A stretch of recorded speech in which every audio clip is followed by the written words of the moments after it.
वह study room में उसे देखने आई थी, जैसे कि अक्सर वह उसे छुप छुप कर झांक लिया करती थी। वह 2 बार उसे देखकर गई थी और वह किताबें सामने खोले, एक ही अंदाज में बैठा, खुद में गुम था। अपने हाथ से बनाई हुई कॉफ़ी पीना भी भूल गया था, जो अब ठंडी हो चुकी थी। वह उसके पास गई और उसका कंधा हल्काकर उसे जगाने की कोशिश की। तुम्हारी कॉफ़ी ठंडी हो चुकी है, कहाँ खोए हुए हो? उसने बहुत नरमी और प्यार से कहा था। वह जानती थी कि वह थक जाता है, काम करता है, पढ़ाई भी करता है। उसे ये भी डर था कि कहीं वह उसके साथ खुश तो नहीं है। उसने चौंककर उसकी ओर देखा, जैसे याद करने की कोशिश कर रहा हो कि वह कौन है और वहाँ क्या कर रही है। यूं बीच वह अचानक गुस्से से चिल्लाया। फ्लैट में उसकी यह गाली गूंज उठी। उसने झटके से अपने कंधे पर रखा उसका हाथ झटक दिया। बास्टर्ड, दफा हो जाओ यहाँ से। वह 2 कदम पीछे हटी, गिरते गिरते बची। उसने 2 और गालियां दीं। उसकी आंखें गुस्से से धधक रही थीं। उसका लहजा बता रहा था कि अगर वह एक पल और वहां रुकी तो वह उसे कमरे से बाहर धकेल देगा। तुमने मुझे बीच कहा। उसे गुस्सा नहीं आया था, बल्कि एक झटका लगा था, बहुत गहरा झटका। तुम हो ही ऐसी, तुम मुझे ऐसे गाली क्यों दे रहे हो? उसकी आवाज़ घुटी हुई थी। खुदा के लिए जाओ यहाँ से, मुझे अकेला छोड़ दो, निकल जाओ यहाँ से। उसने अपना सिर पकड़ लिया। क्या हुआ है तुम्हें? वह अपनी बेइज्जती को भूलकर उसकी चिंता करने लगी। कहा ना, जाओ, मुझे तुम्हारी शक्ल नहीं देखनी, तुम्हें अपनी बीवी की शक्ल नहीं देखनी। यह एक और चोट थी उसी चेहरे पर जिस पर उसे नाज था, जो बहुत प्यारा और मोहक था। खुदा के लिए जाओ यहाँ से, छोड़ दो मुझे। अब उसका मतलब सिर्फ कमरे से जाने का नहीं था, और उसने यह बात समझ ली थी। मैं क्यों जाऊं तुम्हें छोड़कर? नहीं जाऊंगी। क्यों नहीं जाओगी? कोई ना कोई तो होगा ही जहां तुम जा सको। कोई ना कोई तो होगा जिसे तुमने अपने लिए बचाकर रखा होगा। वह समझ चुकी थी कि उसका मतलब कुछ और ही था। वह अपनी कनपटियों को रगड़ रहा था। वह जिस बोझ के नीचे दबा हुआ था, वह बोझ उसे साफ दिख रहा था। कोई नहीं है मेरा, सिर्फ तुम मेरे हो। वह दर्द से चीख उठी। कितनी आसानी से वह हर बार कह देता था, चली जाओ। एक बार भी उसे अपनाने की कोशिश नहीं करता था। चिल्लाओ मत। वह अपना सिर थामे कमरे से बाहर चला गया। अगर वह नहीं जा रही थी तो वह खुद ही निकल रहा था। अगर वह नहीं छोड़ रही थी तो वह खुद छोड़ देना चाहता था। वह अपने पीछे अपनी दी हुई गालियों की गूंज छोड़ गया, जो शायद उसे खुद को देनी चाहिए थी, क्योंकि वह उससे इतनी मोहब्बत करती थी कि उसे पाने के लिए कुछ भी कर सकती थी। और उसने वही सब कुछ कहा था। उससे दूर जाने के लिए वह कुछ भी कर सकता था, लेकिन वह उसके पीछे दौड़ेगी। एक बार उसने अलग कमरे में सोना शुरू किया तो यह उसका रोज का सिलसिला बन गया। वह कभी कभी उससे बात कर लेता, कभी नहीं करता। वह उसके आसपास रहना चाहती थी, लेकिन वह उससे दूर भागता रहता, जैसे वह उसके साथ रहकर थक गया हो, जैसे उसने कोई बहुत बड़ी गलती कर दी हो। वह कई दिनों तक उसके इस रवैये को सहती रही। फिर एक दिन उसने हिम्मत जुटाई और बात करने के लिए उसके पास चली गई। वह किताबों के सामने बैठा सिर्फ पढ़ने की कोशिश कर रहा था, लेकिन उस घर की वीरानी उसकी आंखों में साफ झलक रही थी। मैं तुमसे बात करना चाहती हूँ। उसने उसकी आवाज़ पर नज़रें उठाई और बस देखा। मेरा दिमाग सुन्न हो गया है ये सोच सोचकर कि तुम आखिर चाहते क्या हो। मैं क्या करूं कि तुम्हें अच्छी लगूं? तुम मुझसे बात करो, मेरे साथ मुस्कुराओ। मुझे ऐसा क्या करना चाहिए? तुम जो कहोगे मैं वही करूंगी। जैसे कहोगे वैसे रहूंगी। मैं इस घर में खुद को बंद कर लूंगी। मैं वही पहनूंगी जो तुम चाहोगे, वही सुनूंगी जो तुम बोलोगे। मैं तुम्हारे हर हुक्म को मानूंगी। मेरा यकीन करो, मैं सब कर लूंगी। तुम बस कहते जाओ, मैं करती जाऊंगी। बस मुझसे मोहब्बत करो, मुझ पर रहम करो। इस घर को मेरा घर बना दो। मेरी दुनिया तुम्हारे साथ बसती है। तुम मेरी पूरी दुनिया हो। एक बार कोशिश तो करो, मेरे लिए भी कुछ करो, या सब कुछ मुझे ही करने दो। इतनी बातों के बावजूद उसने सिर्फ उसकी तरफ देखा, और बस। मैंने तुम्हारे लिए अपनी पढ़ाई छोड़ दी, ताकि मैं तुम्हारे साथ रह सकूं।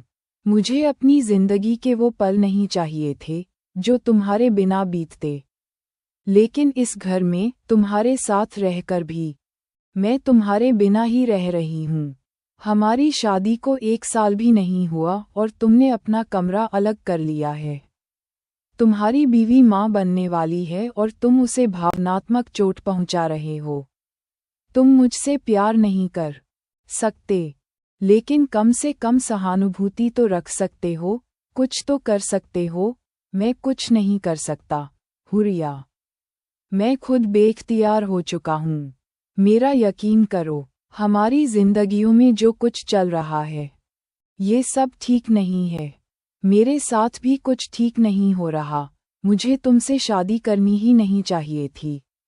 यही मेरी गलती है, ये बहुत बड़ी गलती की मैंने। मैं किसी भी और इंसान को अपनी जिंदगी में शामिल करने के काबिल ही नहीं रहा। मैं औरत से अब कभी भी मोहब्बत कर ही नहीं सकता।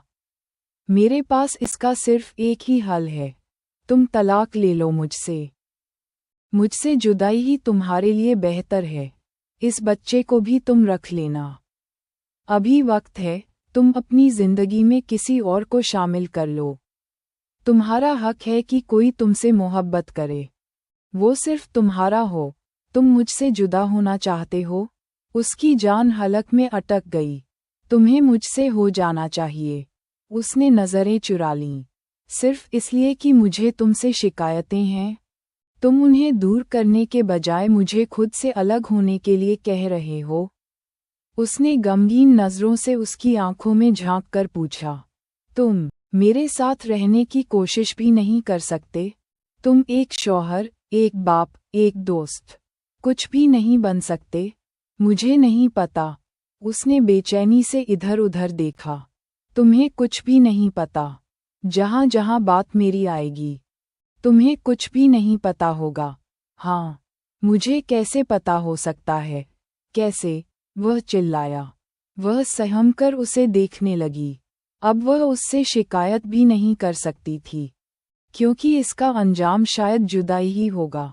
अब हर बार उसके सवाल करने पर वह उसे जुदाई का जवाब देगा। वह कहेगा कि हाँ, चली जाओ, और वह जा नहीं सकेगी। मैंने तुमसे कहा था, मुझे शादी नहीं करनी किसी से भी। हम दोनों ने देख लिया इस शादी का अंजाम। इस रिश्ते को यह अंजाम तो तुम दे रहे हो, वरना हमारे रिश्ते का यह अंजाम हरगिज नहीं था।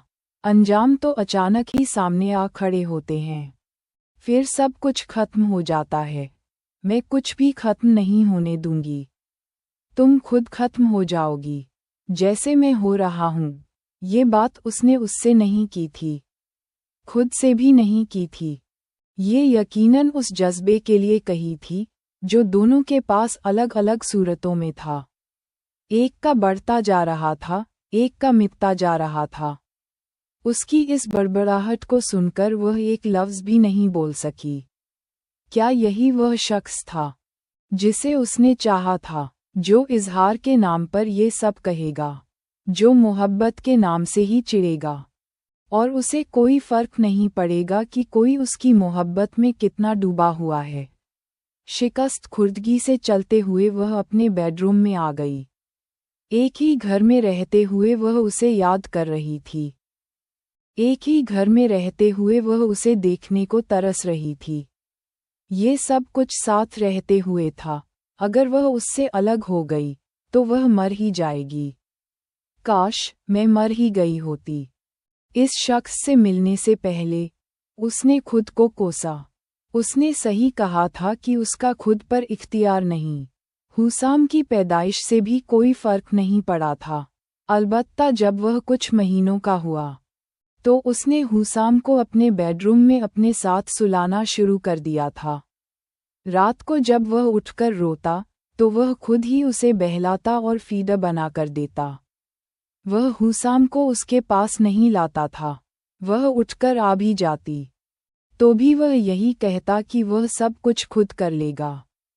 वह जाकर सो जाए। वह चली जाती और जागती रहती। वह लगभग उसका हाथ झटक देता था कि मेरे बेटे से दूर रहो। हुसाम की दादी कुछ महीनों तक उनके साथ रहीं। वे कुछ महीने ही भ्रम बनाए रखने के लिए अच्छे गुजर गए। उनके जाते ही वह फिर से सिर्फ हुसाम का हो गया।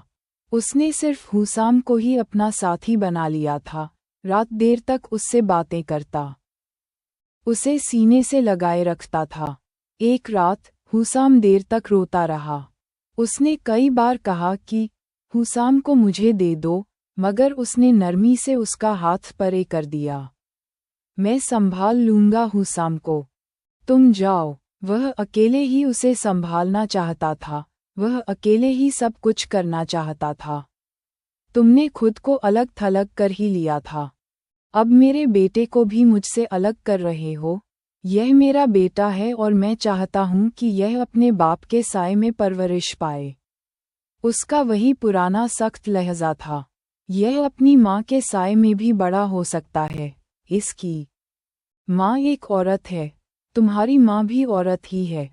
मेरी माँ दुनिया की पहली और आखिरी औरत है जिस पर मैं एतमाद करता हूँ। ओह, तो ये बात है। अगली सांस हुरिया के सीने में घुटने लगी। उसका दम निकलने लगा। हर माँ पर एतमाद किया जाता है। उसकी आवाज़ बमुश्किल निकली। हाँ, माँ पर। और तुम मेरी माँ नहीं हो। तुमने इतनी अजियत भरी बातें कहाँ से सीख ली हैं? हुसाम को ये बातें मत सिखा देना।